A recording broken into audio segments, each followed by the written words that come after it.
Santo Mikael, Malaikat Agung. Santo Mikael bukanlah orang suci. Ia adalah malaikat dan pemimpin dari semua malaikat dan tentara Tuhan. Inilah yang dimaksud dengan gelar Malaikat Agung, bahwa ia berada di atas semua yang lain dalam peringkat. Santo Mikael memiliki 4 tanggung jawab atau jabatan utama, seperti yang kita ketahui dalam kitab suci dan tradisi Kristen Katolik. Yang pertama, memerangi setan. Yang kedua, membawa umat beriman ke surga pada saat kematian mereka. Yang ketiga, menjadi juara bagi semua orang Kristen dan gereja itu sendiri. Dan yang terakhir, memanggil manusia dari kehidupan di bumi ke penghakiman surgawi mereka. Cerita-cerita klasik Malaikat Agung Mikael umumnya bersumber pada kitab Ayub Yohanes yang menggambarkan pertentangan antara yang baik dan yang jahat. Dalam kitab Wahyu, Santo Yohanes menulis, Mikael bersama malaikat-malaikatnya berperang melawan naga itu, dan naga itu dibantu oleh malaikat-malaikatnya, tetapi mereka tidak dapat bertahan. Mereka tidak mendapatkan tempat lagi di surga, dan naga besar itu, si ular tua yang disebut iblis atau setan yang menyesatkan seluruh dunia, dilemparkan ke bawah. Ia dilemparkan ke bumi bersama dengan malaikat-malaikatnya. Lalu Yohanes mendengar suara nyaring dari surga, segeralah Allah saatnya menyelamatkan umatnya. Sekarang Allah sudah menunjukkan kuasanya sebagai Raja. Sekarang Raja Penyelamat yang dijanjikannya itu telah menunjukkan kuasanya, sebab yang menuduh saudara-saudara kita di hadapan Allah siang dan malam sudah dikeluarkan dari surga. Saudara-saudara kita sudah mengalahkan Dia dengan darah anak domba itu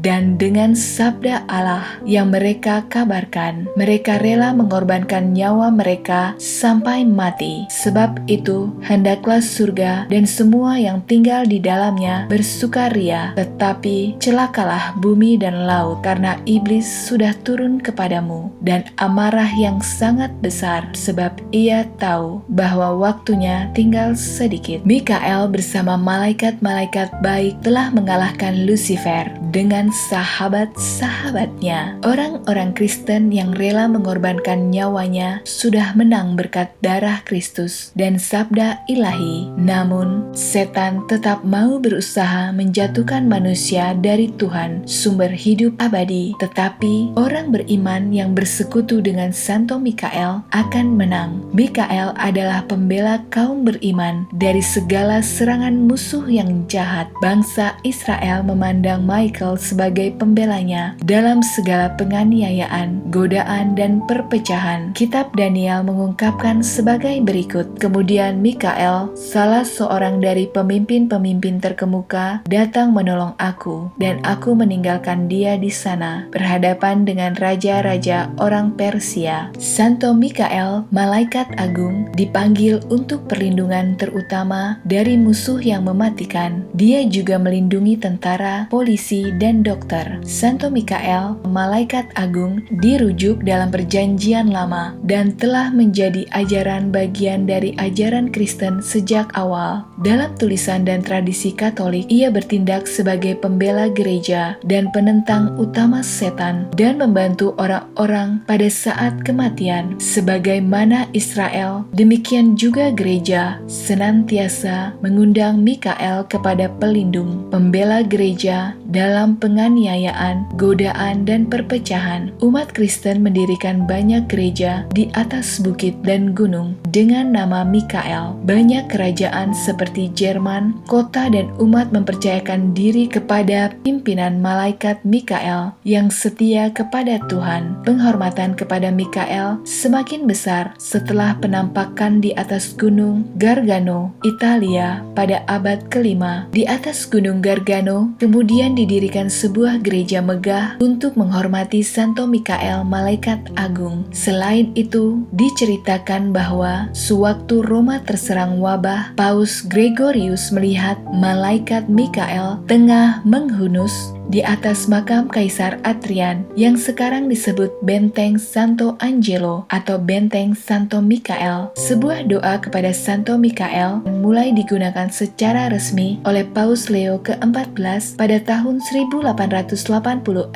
dan direkomendasikan oleh Paus Paulus II pada tahun 1994.